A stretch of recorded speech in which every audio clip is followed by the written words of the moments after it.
स्वागत दोस्तों, आगे सामने चलेंगे। सबसे पहले सबसे बड़ी को बताएंगे दोस्तों, अमित शाह के संसद सत्र से लापता होने को लेकर देश के उपराष्ट्रपति भी भड़क गए। दोस्तों बताएंगे देश के उपराष्ट्रपति ने कैसे अमित शाह को सलाह दी है दोस्तों, और पूरी बीजेपी सरकार के रवैये को लेकर गंभीर सवाल खड़े कर दिए गए हैं। दोस्तों बताएंगे क्या बोले हैं उपसभापति। इसी के साथ में चलेंगे एक और बड़ी अपडेट, जहां पर एक दो नहीं बल्कि 22 बीजेपी के कार्यकर्ता उगाही करते हुए पकड़े गए हैं। दोस्तों इन सब पर हुई है कार्रवाई, बताएंगे कैसे खुलेआम गुंडागर्दी और लूटपाट का मामला सामने आया है। दोस्तों इसी के साथ में बीजेपी 111 नेताओं के इस्तीफे के बाद 5 को और सस्पेंड किया गया। दोस्तों बताएंगे कौन से राज्य से है ये बड़ी अपडेट, और एक एक करके चलेंगे आज की सारी बड़ी खबरों तक। लेकिन उससे पहले अगर आप भी मानते हैं कि राहुल गांधी और कांग्रेस पार्टी का इतना बड़ा डर है अमित शाह के अंदर कि वो संसद के अंदर पैर रखने से डर रहे हैं, दोस्तों संसद की कार्रवाई में शामिल होने से भागते हुए नजर आ रहे हैं। अगर आप भी मानते हैं दोस्तों की मजबूत नेता का जो छवि बनाकर बीजेपी और आईटी सेल वालों ने भारतीय जनता पार्टी के अंधभक्तों ने रखा था, वो पूरी तरीके से अमित शाह की छवि ताड़ ताड़ हो चुकी है। दोस्तों सबको पता चल चुका है कि अमित शाह कितना डरते हैं इंडिया गठबंधन की एकजुटता से। तो इस वीडियो को लाइक करके लाल बटन दबाकर चैनल को सब्सक्राइब करके बेल आइकन दबाकर कमेंट बॉक्स में अपनी राय जरूर लिखकर बताएगा। दोस्तों चलते हैं सबसे पहले सबसे बड़ी ब्रेकिंग न्यूज अपडेट की तरफ, जहां पर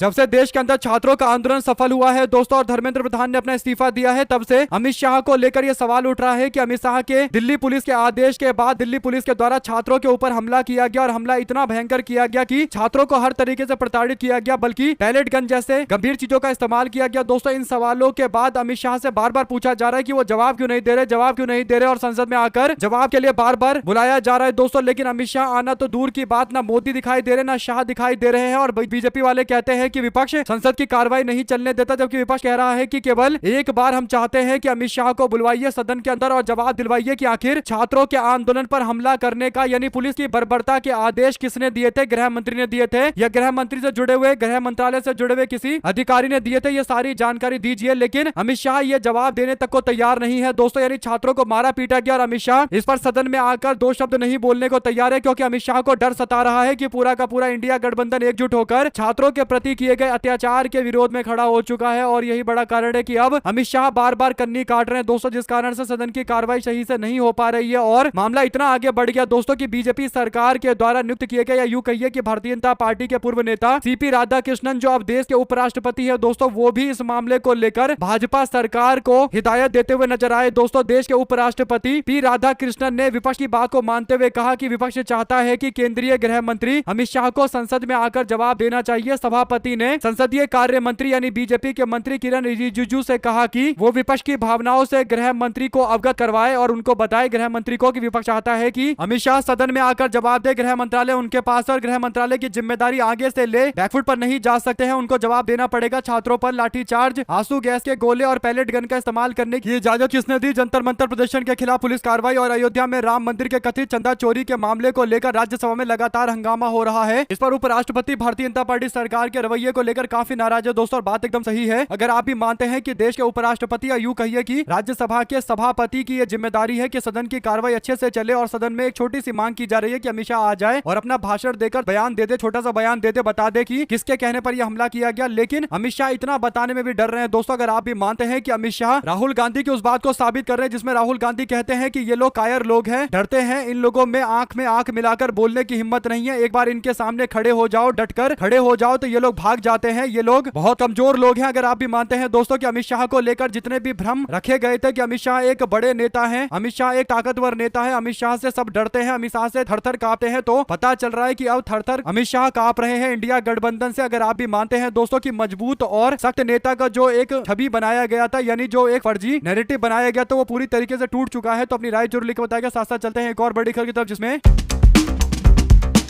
पश्चिम बंगाल का विधानसभा चुनाव जो सबसे बड़े मुद्दे पर लड़ा गया दोस्तों, वो तृणमूल कांग्रेस के कार्यकर्ताओं के द्वारा कट मनी लेने यानी आम जनता को प्रताड़ित करने, आम जनता से अलग अलग तरीके के टैक्स वसूलने, गुंडा टैक्स वसूलने, सिंडिकेट टैक्स वसूलने के आरोप के तहत लड़ा गया दोस्तों। और तृणमूल कांग्रेस को हर संभव बदनाम किया गया, बल्कि मीडिया में भी, गोदी मीडिया में भी जमकर कार्यक्रम हुए दोस्तों, और पूरे पश्चिम बंगाल के अंदर इन बातों को चर्चा का विषय बनाया गया कि तृणमूल कांग्रेस के लोग पैसा वसूल करते हैं, चाहे सीमेंट की बोरी हो या फिर ईंट का भट्टा हो, हर जगह से पैसे वसूले जाते हैं। कोई व्यक्ति कोई नया काम करने जाए तो उसको सिंडिकेट टैक्स देना पड़ता है तृणमूल कांग्रेस के गुंडों को। लेकिन ये सारी बातें भारतीय जनता पार्टी के लोगों ने बोलकर चुनाव में जीत हासिल की दोस्तों। लेकिन अब जो बड़ी अपडेट है वो ये कि अब भारतीय जनता पार्टी के लोग उगाही करते पकड़े गए हैं। यानी बीजेपी सरकार में भारतीय जनता पार्टी के 22 कार्यकर्ता सीधे सीधे तौर पर आम जनता से उगाही करते हुए यानी सिंडिकेट टैक्स वसूलते पकड़े गए हैं। और एक दो नहीं बल्कि 250 ऐसे भाजपा के कार्यकर्ता हैं जो पूरे पश्चिम बंगाल के अंदर आम जनता को प्रताड़ित कर रहे हैं। दोस्तों भाजपा सरकार बनने के बाद अपनी सरकार का ढोंस दिखाकर लोगों से पैसे वसूले जा रहे हैं, पैसे ऐंठे जा रहे हैं और ये साफ तौर पर सिंडिकेट राज, भाजपा नेताओं की गुंडागर्दी और सिंडिकेट और कट मनी का एक राज बंगाल में स्थापित कर दिया गया है। इस बात को खुद बीजेपी ने स्वीकार किया दोस्तों। और 22 बीजेपी कार्यकर्ताओं को पार्टी से बाहर का रास्ता दिखाया गया और 250 कार्यकर्ताओं को सो कॉज नोटिस जारी किया गया है। लेकिन सवाल यह है कि भारतीय जनता पार्टी के लोग ये जो सरकार बने 3 महीने भी नहीं हुए और खेल खेलने लगे कट मनी का, सिंडिकेट का, तो इससे पता चलता है कि बीजेपी वालों की क्या मानसिकता थी दोस्तों सरकार प्राप्त करने के लिए। ऐसे में अगर आप भी मानते हैं कि सो कॉज नोटिस और पार्टी से बाहर की जगह इन सब पर पुलिसिया कार्रवाई की जानी चाहिए, लेकिन लगता नहीं है कि बीजेपी अपने कार्यकर्ताओं पर ही कार्रवाई करेगी। ऐसे में अगर आप भी मानते हैं कि कट मनी भाजपा सरकार में इतना ज्यादा बढ़ गया कि बीजेपी को 250 कार्यकर्ताओं को सो कॉज नोटिस जारी करना पड़ा, यानी ग्राउंड से जानकारी मिल रही होगी कि आम जनता इतनी प्रताड़ित है, तब जाकर ये कार्रवाई हुई है। सोचिए कितने बड़े स्तर पर यह पूरा ड्रामा चल रहा होगा। साथ साथ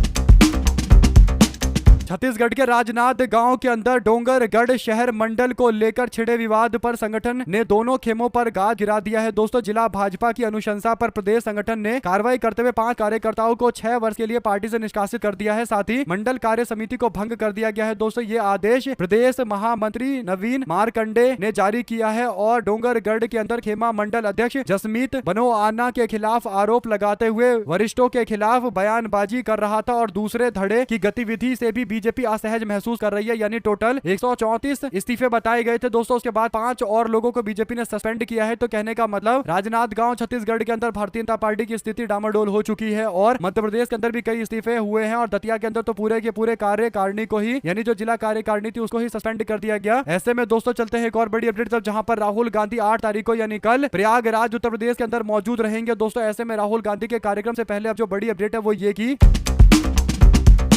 राहुल गांधी की जो सभा होने वाली थी दोस्तों उस सभा को लेकर एक बड़ी अपडेट आई है और कार्यक्रम की अनुमति को वापस ले लिया गया है, यानी परमिशन को वापस ले लिया गया है। राहुल गांधी ने कहा कि इलाहाबाद विश्वविद्यालय के छात्र फीस वृद्धि और सीट कटौती के खिलाफ अपने भविष्य की लड़ाई लड़ रहे हैं, लेकिन प्रशासन छात्रों को सुनने की बजाय उन पर FIR कर रहा है। मोदी सरकार की नीति ही युवाओं की आवाज दबाना है और सवाल पूछो तो लाठी और विरोध करो तो मुकदमा, आवाज उठाओ तो पैलेट गन का इस्तेमाल करते हैं। जब मैंने छात्रों की बात को सुनने के लिए प्रयागराज आने का फैसला किया तब से प्रशासन मेरे कार्यक्रम को हर संभव रोकने के तरीके के लिए कोशिशें कर रहा है। साफ है कि इन्हें छात्रों की गूंज से डर लग रहा है। मैं छात्रों के साथ हूं, सरकार चाहे जितनी भी कोशिश कर ले, मुझे छात्रों की आवाज उठाने से ये लोग नहीं रोक सकते। यानी राहुल गांधी को जिस कार्यक्रम को करने की अनुमति दी गई थी दोस्तों उसको अचानक से वापस ले लिया गया, अनुमति को वापस ले लिया गया। दावा किया गया कि स्कूल का ग्राउंड है और स्कूल में बच्चे आएंगे, जबकि कांग्रेस पार्टी के नेता राहुल गांधी का कार्यक्रम शाम को होगा दोस्तों। ऐसे में कोई डिस्टर्बेंस नहीं किया जाएगा। इसके बावजूद राहुल गांधी के कार्यक्रम में कहीं ना कहीं अड़ंगा लगाने की कोशिश की जा रही है और आप लोग जानते हैं कि अड़ंगा किसके कहने पर लगाया जा रहा होगा। उत्तर प्रदेश से लेकर दिल्ली तक बीजेपी की सरकार है दोस्तों और एक इशारे पर कहीं ना कहीं मंत्रियों के एक इशारे पर स्कूल प्रशासन के लोग तो वैसे ही पलट जाते हैं। तो ऐसे में देखना यह होगा कि कांग्रेस पार्टी का जो लीगल सेल है वो आगे क्या कार्रवाई करता है दोस्तों। क्या हाईकोर्ट या सुप्रीम कोर्ट का भी दरवाजा खटखटाना पड़ेगा, क्योंकि भाजपा सरकार में एक राजनीतिक कार्यक्रम करने के लिए काफी ज्यादा पापड़ बेलने पड़ते हैं दोस्तों, जो काफी बुरी स्थिति है। आप लोग इस पर अपनी राय जरूर लिखकर बताएगा। चलते हैं एक और बड़ी अपडेट तब, जिसमें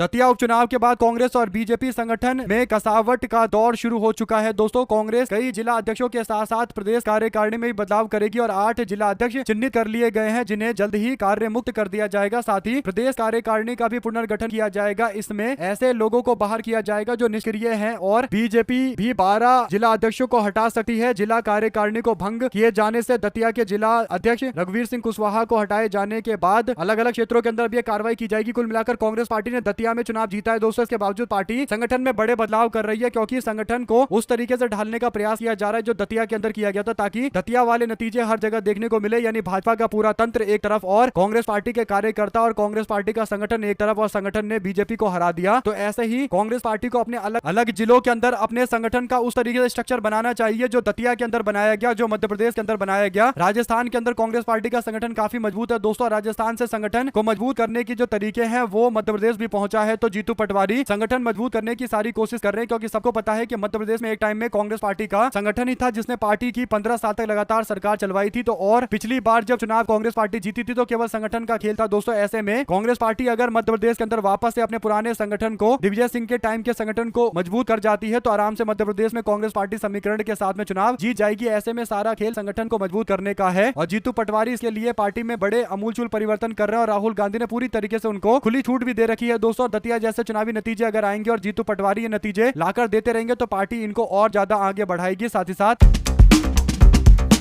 राहुल गांधी कहते हैं कि हमारा एजुकेशन सिस्टम बर्बाद हो चुका है, हर सरकार को स्टूडेंट की बात सुननी चाहिए और एजुकेशन सिस्टम को बदलने के लिए प्रयास करना चाहिए। सरकार चाहे केंद्र की हो या झारखंड की हो, ये सुनिश्चित करे कि छात्रों के न्याय की बात आगे बढ़े, यानी स्टूडेंट की बात हर जगह सुनी जानी चाहिए और एजुकेशन सिस्टम को बदलना चाहिए। राहुल गांधी ने केंद्र और झारखंड सरकार कोई भी हो, सबको छात्रों के लिए काम करना चाहिए, ये बयान देकर दोस्तों झारखंड के अंदर छात्रों के चल रहे आंदोलन के प्रति अपनी संवेदना जताई है और साफ तौर पर मैसेज क्लियर भेजा है कि बेशक झारखंड में कांग्रेस पार्टी और इंडिया गठबंधन की सरकार हो, हेमंत सोरेन मुख्यमंत्री हो, लेकिन जो असली मुद्दे हैं वो है युवाओं के पेपर लीक का ये मामला काफी गंभीर है। ऐसे में अगर आप भी मानते हैं दोस्तों कि जो लोग ये पूछ रहे थे कि राहुल गांधी जंतर मंतर पर तो दिखाई दिए, छात्रों के साथ तो खड़े थे दिल्ली के अंदर, लेकिन यहाँ पर झारखंड में दिखाई क्यों नहीं दे रहे, तो उन लोगों के लिए राहुल गांधी का ये जवाब है। राहुल गांधी झारखंड के छात्रों के न्याय की मांग कर रहे हैं दोस्तों, डंके की चोट पर मांग कर रहे हैं। ऐसे में अगर आप भी मानते हैं कि ये अंतर है राहुल गांधी और नरेंद्र मोदी में, नरेंद्र मोदी ने जंतर मंतर पर चल रहे छात्रों के आंदोलन में की गई लाठीचार्ज और उससे पहले 21 के आसपास छात्रों की जान जाने के मामले पर एक बार माफी नहीं मांगी दोस्तों और अपनी सरकार की कोई आलोचना नहीं की, जबकि राहुल गांधी कांग्रेस पार्टी झारखंड इकाई जो सरकार का हिस्सा है झारखंड के अंदर, उसकी सरकार के पेपर लीक के मामले को उठा रहे हैं दोस्तों। ऐसे में अगर आप भी मानते हैं कि ये होता है वास्तव में राजनीति करना, जहां पर लोगों के हित सर्वोपरि होते हैं, किसी पार्टी, किसी व्यक्ति, किसी मुख्यमंत्री का हित बड़ा नहीं होता। ऐसे में झारखंड मुक्ति मोर्चा को भी इससे कोई तकलीफ नहीं है कि राहुल गांधी छात्रों का मुद्दा उठा रहे, क्योंकि झारखंड मुक्ति मोर्चा को भी पता है कि ये बहुत बड़ा मुद्दा है, इसको दबाया नहीं जा सकता। इस पर आप लोग की जो भी प्रतिक्रिया होगी लिखकर जरूर बताएगा दोस्तों। चलते हैं एक और बड़ी अपडेट तरफ, जहां पर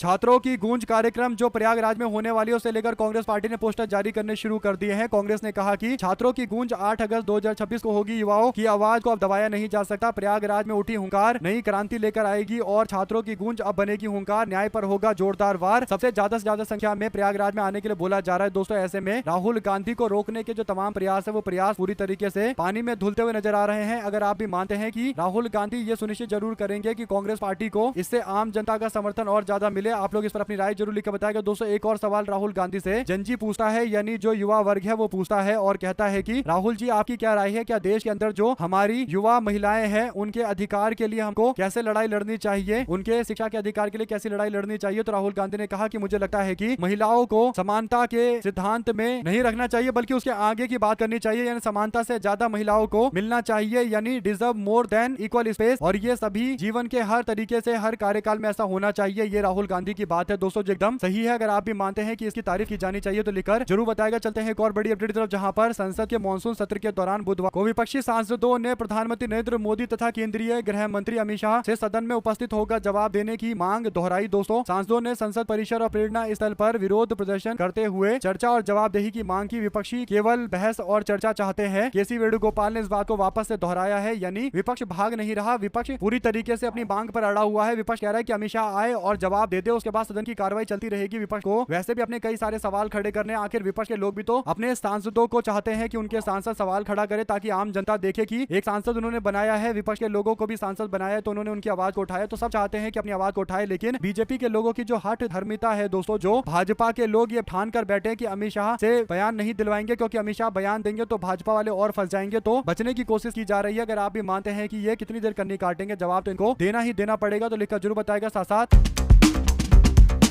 राहुल गांधी के होने वाले छात्रों के संवाद कार्यक्रम पर रोक लगाने के चल रहे प्रयासों पर कांग्रेस पार्टी के जो प्रदेश अध्यक्ष हैं उत्तर प्रदेश के अजय राय, वो कहते हैं कि भाजपा सरकार चाहे जितनी भी रुकावट पैदा कर ले, 8 अगस्त को प्रयागराज की पावन धरती पर राहुल गांधी की छात्रों की गूंज कार्यक्रम हर संभव किया जाएगा, मजबूती के साथ किया जाएगा। हम लोग बिल्कुल भी बैकफुट पर नहीं जाने वाले हैं। हम लोग ये सुनिश्चित करेंगे कि कार्यक्रम पूरी तरीके से सफल हो बिना किसी हिचकिचाहट के। साथ साथ मानसून सत्र को लेकर बीते दिन भी जोरदार हंगामा इस बात को लेकर हुआ दोस्तों कि अमित शाह कहां है। ऐसे में 20 जुलाई को सीजेपी प्रदर्शनकारियों पर लाठीचार्ज लाठीचार्ज का मामला फिर उठाया गया और बीते दिन तो बारिश हो रहा था, पूरे संसद भवन परिसर के अंदर पानी ही पानी दिखाई दे रहा था। दोस्तों अमित शाह जवाब दो के बैनर लहराए गए और राहुल गांधी भी इस कार्यक्रम में मौजूद थे। कीर्ति चिदम्बरम ने भी सरकार को घेरा। दोस्तों उन्होंने तमिल कहावत करते हुए कहा कि यदि किसी स्थान पर कार्यक्रम की अनुमति नहीं दी जाती तो इसका मतलब ये नहीं कि उसका उद्देश्य पूरा नहीं होगा। उन्होंने कहा कि छात्रों से संवाद तो राहुल गांधी करेंगे ही। आरएसएस के प्रमुख मोहन भागवत ने प्रस्तावित जेन जेड छात्रों से बातचीत की प्रतिक्रिया देते हुए कीर्ति चिदम्बरम ने कहा, जनजी से बात करने पर चिदम्बरम ने कहा कि किसी से भी संवाद करने में कोई आपत्ति नहीं है, लेकिन केवल बातचीत पर्याप्त नहीं होता। यानी युवा ये नहीं चाहते हैं कि मोहन भागवत आकर उनसे मीठी मीठी बातें करें। युवा चाहते हैं कि उनको रोजगार मिले, उनका लिविंग स्टैंडर्ड बढ़े, वे अपनी चीजों को, अपने भविष्य को लेकर आगे सक्रिय रूप से काम कर पाए, उनके सपने ना कुचले जाए और इन्हीं सारी मांगों को लेकर जोर शोर से आगे बढ़ रहे हैं। दोस्तों अगर आप भी मानते हैं कि तमाम कोशिशें बीजेपी की जनजी युवाओं को लुभाने की फेल ही होती हुई नजर आएगी, क्योंकि जो मुख्य मुद्दा है उस पर भाजपा का ध्यान बिल्कुल नहीं है, इधर उधर की बातें करते रहते हैं। साथ साथ आम आदमी पार्टी के राष्ट्रीय संयोजक अरविंद केजरीवाल ने लोगों से अगले कुछ वर्षों तक नए वाहन नहीं खरीदने की अपील की। दोस्तों वीरवार को उन्होंने आरोप लगाया कि केंद्र सरकार डीजल और विमान टरबाइन इंजन में एथेनॉल मिलाने की योजना बना रही है। केजरीवाल ने सोशल मीडिया मंच एक्स पर पोस्ट करते हुए आरोप लगाया कि E20 ईंधन व्यवस्था लागू करने के बाद सरकार पेट्रोल में एथेनॉल की मात्रा बढ़ाकर 50% से अधिक करने की योजना बना रही है। उन्होंने कहा कि ऐसा पता चल रहा है कि पेट्रोल में 50% से अधिक एथेनॉल मिलाने की चर्चा हो रही है, वे बस माहौल शांत कराने का इंतजार कर रहे हैं। उन्होंने पहले ही E20 लागू कर दिया है, यानी पहले E5 लेकर आया गया था, यानी 5% पेट्रोल निकालकर एथेनॉल मिलाया गया था, फिर 10%, फिर 20%, अब बढ़ाकर 50% और बाद में 80% तक ये मिलाने वाले हैं। तो इन लोगों को केवल और केवल अपना प्रॉफिट, अपना भविष्य सुरक्षित करना है, अपने बच्चों का भविष्य करना है सुरक्षित, और इसको आम जनता से कोई लेना देना नहीं है। इस पर आप लोगों की क्या प्रतिक्रिया है दोस्तों, कमेंट बॉक्स में लिखकर जरूर बताएगा। साथ साथ चलते हैं एक और बिग न्यूज अपडेट की तरफ, जहां पर नरेंद्र मोदी से आगे निकलने की होड़ में लगे हुए हैं योगी आदित्यनाथ। जब देखो योगी आदित्यनाथ प्रचार करते नजर आते हैं दोस्तों। एक बार फिर से अब योगी आदित्यनाथ सरकार के पिछले 8 साल में कितना पैसा खर्च किया गया है प्रचार पर, यानी छवि चमकाने पर, इसकी रिपोर्ट आई है दोस्तों। जो रिपोर्ट है वो ये की लगभग 2 करोड़ 30 लाख रुपए योगी आदित्यनाथ की छवि चमकाने के लिए उत्तर प्रदेश के अंदर खर्च किया गया है, और ये पैसे लगातार खर्च किए जा रहे हैं दोस्तों, और जमकर खर्च किए जा रहे हैं। यानी यहाँ तक कि प्रधानमंत्री नरेंद्र मोदी की छवि चमकाने में जितना पैसा लगता है उससे ज्यादा योगी आदित्यनाथ की छवि को लेकर खर्च किया जा रहा है दोस्तों। कई सारे भाजपा के जो आसपास वाले लोग हैं वो इस बात को मानते हैं कि योगी आदित्यनाथ का उत्तर प्रदेश के अंदर जो सूचना विभाग है वो काफी ज्यादा पैसे खर्च करता है योगी आदित्यनाथ की छवि को बनाए रखने के लिए, और योगी आदित्यनाथ को अगला प्रधानमंत्री बनाने का एक जो इनका उद्देश्य है दोस्तों, खासकर जो भाजपा के समर्थक है उन तक ये बातें पहुंचाने के लिए और मोदी के सामने योगी को खड़ा करने के लिए पैसा खर्च किया जाता है। अगर आप भी मानते हैं कि ये बहुत बड़ी एक साजिश का तरीका है, जिस पर आप लोग की जो भी राय है दोस्तों लिखकर जरूर बताएगा। चलते हैं एक और बड़ी अपडेट की तरफ, जहां पर प्रधानमंत्री नरेंद्र मोदी नॉर्वे के दौरे पर जा रहे हैं दोस्तों। आपको पता है कि नॉर्वे एक ऐसा देश है दोस्तों जो काफी ज्यादा शांत देश है, यहाँ पर लोग घूमने फिरने के लिए जाते हैं दोस्तों। ऐसे में प्रधानमंत्री मोदी को लेकर दावा किया गया है कि नॉर्वे का जब दौरा हुआ प्रधानमंत्री नरेंद्र मोदी का दोस्तों, तो नॉर्वे के दौरे के लिए प्रधानमंत्री ने एक दिन में 17 करोड़ रुपए खर्च करे, यानी प्रधानमंत्री के कार्यक्रम के लिए 17 करोड़ रुपए नॉर्वे के अंदर खर्च किए गए दोस्तों। अब लोग सवाल पूछ रहे हैं कि आखिर ऐसा क्या किया प्रधानमंत्री ने कि 17 करोड़ रुपए आम जनता के केवल एक दिन नरेंद्र मोदी के नॉर्वे ठहरने पर खर्च कर दिए गए। आखिर कौन सी ये रैली, कौन सा ये कार्यक्रम करने के लिए गए थे प्रधानमंत्री दोस्तों। और उससे बड़ी बात यह है कि नॉर्वे से आखिरकार जाकर हमको फायदा क्या हुआ, भारत को क्या मिला। अब इन सारी बातों पर चर्चा होनी चाहिए दोस्तों कि जितना खर्च करके नरेंद्र मोदी विदेश दौरे पर घूम रहे हैं, क्या ये अपने हित के लिए घूम रहे हैं या फिर इनको आम जनता से भी कुछ मतलब है। आप लोग की क्या राय है दोस्तों लिखकर जरूर बताएगा। चलते हैं एक और बड़ी अपडेट तरफ, जहां पर बीजेपी के नेता एक प्राइवेट यूनिवर्सिटी के हेड है दोस्तों, यानी भारतीय जनता पार्टी के नेता सतनाम सिंह संधू एक प्राइवेट यूनिवर्सिटी चलाते हैं और उन्हें लेकर अब विवाद खड़ा हो गया है दोस्तों। आपको बता दें कि सतनाम संधू को शिक्षा कोटे के तहत राज्यसभा का सांसद बनाया गया दोस्तों, लेकिन इस तथाकथित शिक्षाविद की असलियत तब सामने आती है जहां पर मोहाली के अंदर एक प्राइवेट यूनिवर्सिटी ने रसूख के दम पर चंडीगढ़ यूनिवर्सिटी का नाम हथिया लिया दोस्तों। और जब CU में शर्मनाक कांड हुआ था तो बदनाम ऐतिहासिक पंजाब यूनिवर्सिटी की हुई दोस्तों। ऐसे में बीजेपी सांसद के बेटे दीपेंद्र संधू के ऊपर अमेरिका के अंदर गंभीर आरोप लगे हैं दोस्तों। अमेरिका के अंदर एक बच्चे के साथ में छेड़खानी के आरोप लगे हैं और बाल अपराध से जुड़ा हुआ पूरा मामला है दोस्तों। ऐसे में हजारों जो बच्चे पढ़ने वाले इस यूनिवर्सिटी के अंदर है, यानी बीजेपी के सांसद के यूनिवर्सिटी के अंदर है, वो कैसे अपने आप को सुरक्षित महसूस करते होंगे, ये एक बड़ा सवाल है दोस्तों। इस पर आप लोग की क्या राय है लिखकर जरूर बताएगा। साथ साथ संस्थागत जवाबदेही खतरनाक स्थिति में है। अभिजीत दीपके ने चुनाव की प्रणाली को लेकर सवाल खड़े कर दिए, यानी अभिजीत दीपके ने एक बैठक बुलाई थी दोस्तों। ये बैठक कॉकरोच जनता पार्टी के लोगों की बैठक बुलाई गई थी, जिसमें में कई सारे नए नियुक्तियां की गई, अलग अलग क्षेत्र की अलग अलग लोगों को जिम्मेदारी दी गई। दोस्तों ऐसे में कॉकरोच जनता पार्टी ने कहा कि वो नई पार्टी नहीं बनाएंगे, यानी राजनीतिक पार्टी बनाने की जगह केवल एक प्रेशर ग्रुप की तरह काम करेंगे, यानी दबाव समूह की तरह काम करेंगे और ये सुनिश्चित करेंगे कि देश के जो असली मुद्दे हैं उन पर देश की जनता को सड़कों पर लाया जाए। और ऐसे में सीजेपी ने क्या बोलती पब्लिक नाम से मुहिम देश भर के अंदर शुरू करने का फैसला लिया है। दोस्तों केंद्रीय शिक्षा मंत्री धर्मेंद्र प्रधान के इस्तीफे के बाद अब ये अपडेट आ रही है। दीपिका ने कहा कि कॉकरोच जनता पार्टी विकसित भारत के लिए बाबा साहब भीमराव अंबेडकर, डॉक्टर अंबेडकर और महात्मा गांधी और पंडित जवाहरलाल नेहरू के दृष्टि के अनुसार काम करेगी और ये विचारधारा का मूल रहेगा। इसके बाद उन्होंने कहा कि संविधान हमारे लिए रास्ता दिखाने वाला एक डॉक्यूमेंट है। इसके बाद उन्होंने कहा कि बेरोजगारी एक बड़ी समस्या है, हम चाहते हैं कि देश के युवा इन मामलों को लेकर बोले, वो डरे नहीं। बीजेपी की सरकार ने 12-13 साल से लोगों को डरा कर रखा है, हम उस डर को दूर करना चाहते हैं। साथ साथ केरल में कांग्रेस पार्टी की सरकार ने केरल में माई पुलिस स्टेशन पुलिसिंग सुधार की घोषणा की है। दोस्तों एसएचओ की तैनाती होगी, यानी गृह मंत्री रमेश चेन्नीथला की पहल पर ऐतिहासिक बदलाव किया गया है। इसका मकसद पुलिस स्टेशन को ज्यादा सुलभ और जवाबदेही और जनहितैषी बनाने का फैसला लिया गया है, यानी केरल की पुलिस को उनके काम करने के तरीके को बदलने की पूरी कोशिश की जा रही है। पुलिसिंग में महिलाओं की लीडरशिप को बढ़ाने का भी फैसला लिया गया है, जो अपने आप में कई तरीके के परिवर्तन करेगा। दोस्तों और महिलाओं की भागीदारी अगर बढ़ेगी तो महिलाओं के प्रति, महिलाओं के खिलाफ जो अन्याय होता है, जो क्राइम होते हैं दोस्तों, जो हिंसा होती है, उसको कुछ हद तक तो रोका जा सकता है। और खासकर अगर महिलाएं थाने के अंदर हेड होंगी तो दूसरी महिला जिसके प्रति कुछ हिंसा हुई है दोस्तों, वो आकर आसानी से बता भी पाएगी। ऐसे में अगर आप भी मानते हैं एकदम सही कदम उठा रही है कांग्रेस पार्टी सरकार, बल्कि पूरे देश के अंदर पुलिस रिफॉर्म लेने की जरूरत है, तो अपनी राय जरूर लिख बताएगा। मार्च लगातार जुड़े दोस्तों का बहुत बहुत धन्यवाद। देख रहे थे आपका चैनल जय हिंद जय भारत। ज्यादा वीडियो को शेयर कीजिए दोस्तों। बहुत